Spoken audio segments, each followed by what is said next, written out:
Most influential artist, Adam Levine. The artist made a portrait of crypto critic Molly White, and went down the Web3 rabbit hole she opened up. With his decidedly cuddly style, Adam Levine's, aka Adamtastic, art may feel more suited to a Pixar cartoon than crypto skeptic Molly White and others who call out serious scams and wrongdoings in the industry. But the artist, 42, found a way to use the softness in his work to depict White's empathy. After all, she's only calling out the bad guys to help others avoid their traps. With this portrait, I have taken Molly to be the central figure who sees that the world is burning and has so much empathy for everyone in it, Levine said. He even sees some of himself in White. We're both, in our own ways, trying to help people, he said. I'm not in here trying to scam people. I'm making art for charities, because I believe this technology can help more than just artists. It can help people in the world. Announcing, an NFT of this image, created by Adamtastic, is available for bidding at auction on Coinbase NFT. A percentage of the sale will go to charity. How and when did you first learn about NFTs? I first learned about NFTs, non-fungible tokens, at the end of 2020. I was scrolling through Instagram,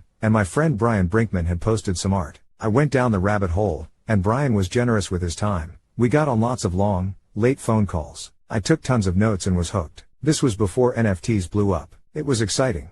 It was also during lockdowns. I wound up getting engrossed in all things NFTs, learning about the technology, meeting so many people, which Clubhouse helped facilitate. There were so many of us artists learning at the same time and helping each other out. It felt like a community. I'd be up all hours of the night talking to people, and if one of us learned something, we'd share with the group. We could see the huge potential for what we all hoped would be an art renaissance in modern times.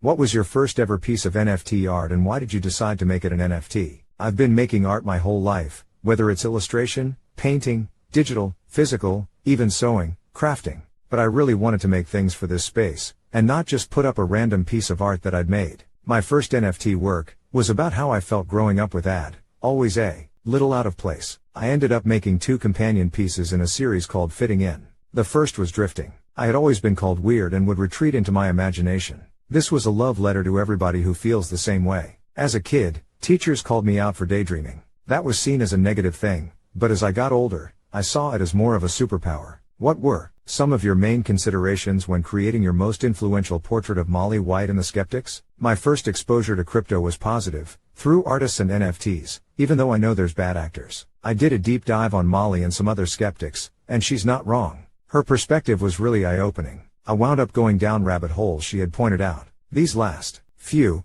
weeks really proved out what she's been sounding the alarms about. I feel awful for everybody who has been deceived and taken advantage of. I wanted to approach Molly's portrait from a place of empathy. Initially, I had her as more of a warrior figure, which she very much is, but all of that comes from her good nature of wanting to protect others. Where do you see yourself going in the NFT art world moving forward? I want to stick to my mission of spreading joy and uplifting others. There's so many NFT projects that are just trying to make a buck. I'm trying to build communities organically, even if they take longer and they're smaller. They'll be built with people who care for other people. I see this technology as being able to help others. I've had opportunities to donate to charities prior to NFTs, but never at scale. This past year, raising just shy of $100,000, all going to different charities just from making art, showed me that even in a bad market, we can still have an impact.